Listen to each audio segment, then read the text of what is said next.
So we're at Bridge Pottery with Micki Schloessingk. I'm going to hear a little about Micki's work, life and practice. So your home and your vocation are here at Bridge Pottery, which was established in 1987. So it now comprises studio space, kiln room, beautiful gallery made from local art, clay room and wonderful outdoor spaces. An incredibly dynamic and peaceful place to be. Is it something that has been long in the planning or that has evolved and grown organically over the years? Yeah, I would say very much grown organically. Often quite suddenly and spontaneously little bits will evolve.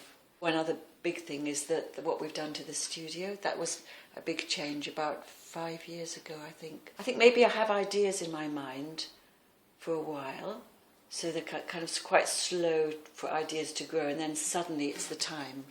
I do remember feeling for many, many years a little bit unsettled here because we hadn't really moved here with the intention of settling here. It was actually like a pause. So I basically made a huge commitment to make it work here. Yeah. So then it was exciting. Then once I'd made that decision, and then contacted one of my best friends, an architect. So I said, if you were building something, who would you advise? And her favourite architect was David Lee. So I contacted him, and I had quite a limited budget, but I said, what can we do for this? So he came up with this very good, very simple design. Was very into green materials, so green local materials. I was meant to be writing a book on salt glaze. I had actually got commissioned to write this book, so I decided that I would travel for a little period, go to America and Australia. I was doing that time more teaching, going abroad quite a bit, and I thought, well, I'll make a trip and do a survey of wood and wood salt kilns to decide on my next kiln, what shall I build. But I allowed myself to do the trip anyway, and that was really good because I felt much more at ease, enjoyed the trip, made very good connections with wood-fired potters in Australia, America. And then luckily this young American potter who had just finished a kind of apprenticeship got in touch. He wanted a place to work for a short period and was very keen on wood firing. And I said, are you good at building kilns? He said, yes. I said, okay, come. And he turned out to be just a fantastically good person, and helped me to build the kiln, along with this Danish student who happened to want some work that summer. So we built it quite intensely, quite quickly, in about 6 weeks. And during the process of building it, I was sort of changing the design all the time, and it kept kind of evolving. And whilst we were building it, I suddenly decided to extend the firebox, double the size of the firebox, so that I could have that space for the front chamber pots. Yep. So slowly, that's progressing. You seem very open to creative conversations and explorations, and I know individual potters and other creatives who come and draw succour from yourself and from Bridge Pottery, and many of the developments have maybe been led by yourself but with influence from others and collaboration. Is that always been important to the way? Well, I think it has it's kind of come about as a sort of phase of life. When I talk now to you, it's to do with when my whole family situation changed, when the children had grown up. To run a pottery on your own, especially a wood-fired pottery, daunting, really daunting. Often feel like I need help, and I think I like the energy of having other people around, friends, and we become a kind of little community of people who have sort of passed through here, but we still feel I tend to stay quite connected. People come back at periods, people come and go a little bit.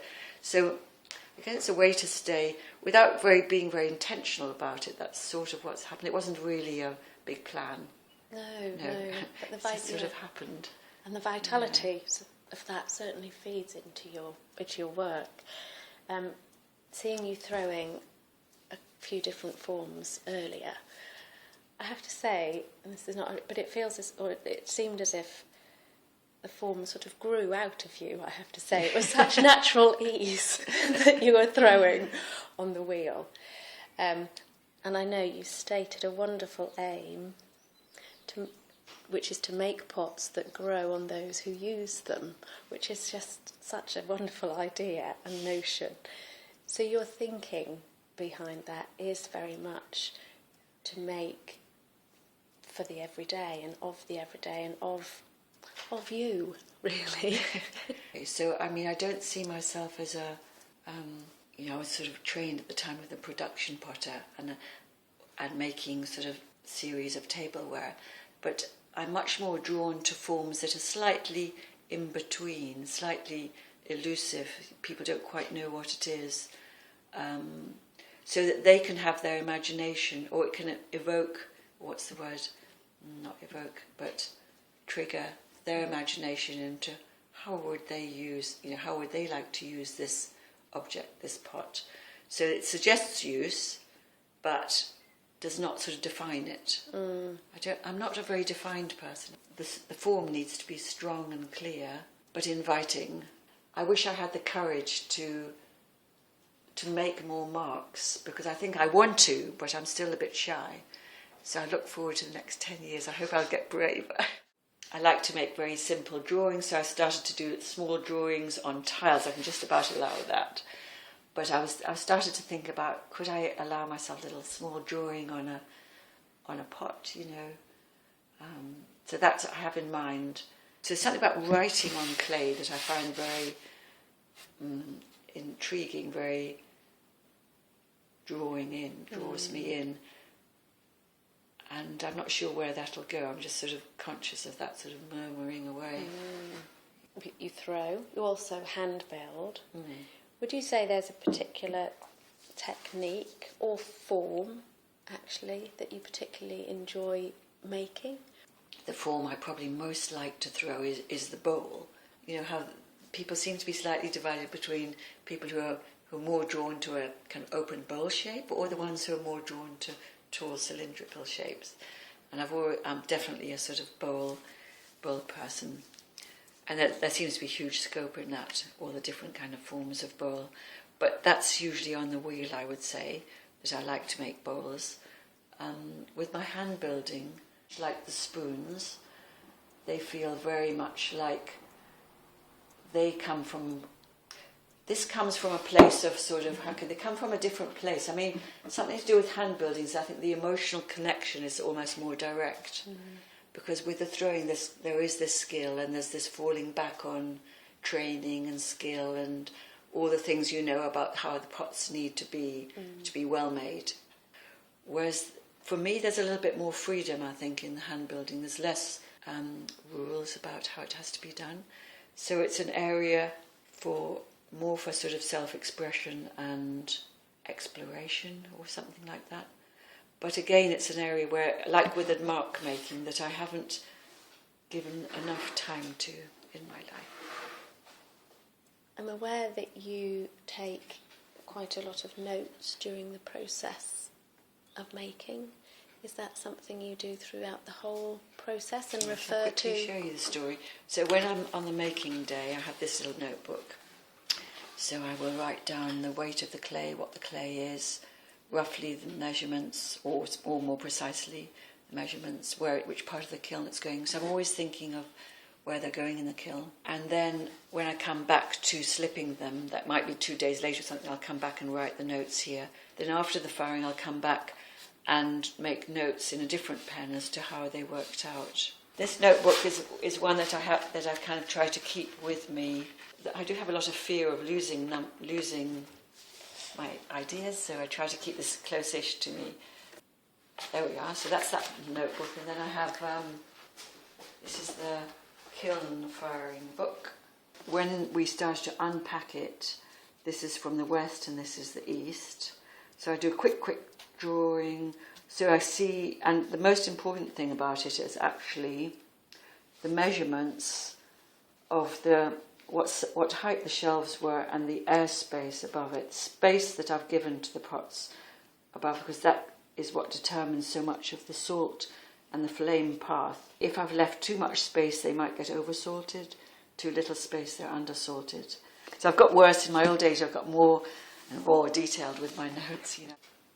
So in your finished pieces, they're bursting with rich tones and hues, and I know you use some slips and some oxides, but then there's obviously the flames, the wood ash, the salt vapour. But can you tell us a little bit more about how you decide which forms might be sort of coloured in which way, and how which forms might sit where in the kiln because of that?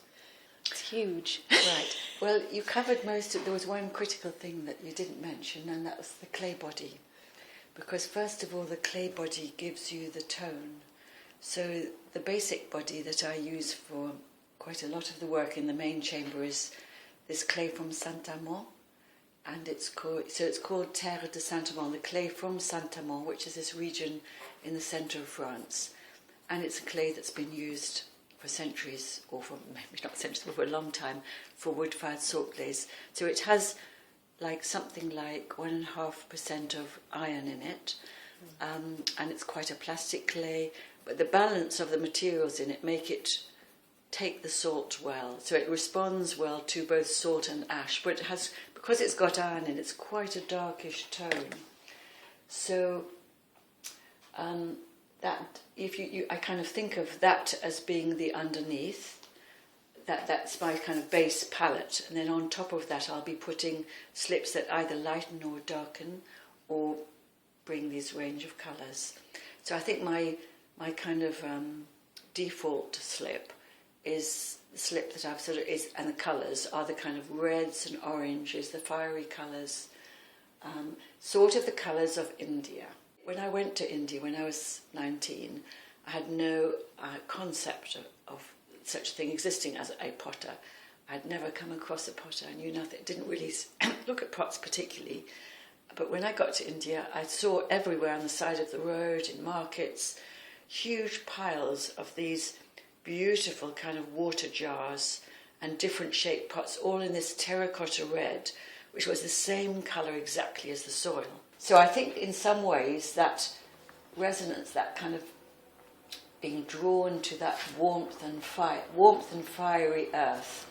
So there's something about, I do like the colours of the traditional country earthenware pots, which are kind of beautiful reds, and then with the white slip they had that warm yellow, those yellows and reds.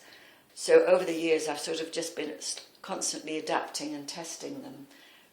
And you touched on it earlier when you talked about the packing of the kiln, Yeah. which is such a science, Yes, really, it to is the really. packing of the kiln. Yeah. And about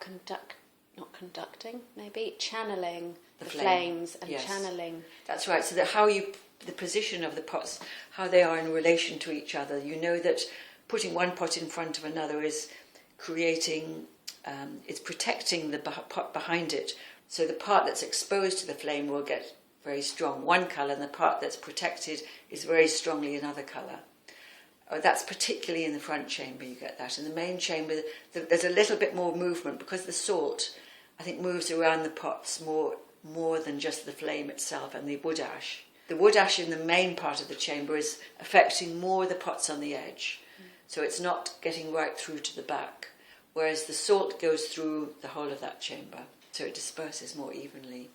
In terms of wood firing and salt glazing, it sounds like wood firing was a very early influence, or took early effect. Commitment. Yes. Yeah, I think it started with when I was at college, and when I was at Harrow, and during the first summer we were meant to go and work at a pottery, and I had come across this pot in the first pottery I worked in Ireland. I'd come across a pot that I'd sort of fallen in love with, seriously fallen in love with. This one little pot that was on my windowsill of the room that I slept in. And it was, I didn't know it at the time, but it was wood-fired and it was salt glazed. And I developed a passion for this pot. So that when we had to find a pottery to work in, luckily the potter used to write his name. He had his name on the bottom, and it was Tifosh. So I found where this potter was in Brittany, turned up at his doorstep and said, "Can I help you this summer?" And he was a really lovely lovely man who was sort of, he had quite a successful little pottery and making tableware, which was quite in demand at that time, but also had a wood salt kiln, which he used more for his sculptural pieces. He was very into kind of nautical shapes because he had been a ship or boat engineer before this. He agreed to have me for the summer, and it was a really good experience because I got the kind of work ethic there. We start at 8, we finish at 12, we have lunch and a 2-hour break, 2 o'clock to 6 o'clock, and I really, got the practice of what it's like to be in a proper workshop. And I got to put some pots in his kiln. So when I went back to Harrow for the second year, I immediately built a small wood kiln, and then fired most of my work in that kiln, because I already knew that's what I wanted to do. I mean, we actually only managed one wood firing because we had difficulty in getting enough wood. So I had to adapt it whilst I was at college into being an oil-fired kiln. But that was just to be able to manage. But so that when I started my first, I set up my first big pottery that was in Yorkshire in 1974. I built a large wood salt kiln with the help of this guy Tifosh. He came over with his family. So I was committed very quickly. This feels like such a big field to me that, I know one lifetime isn't enough.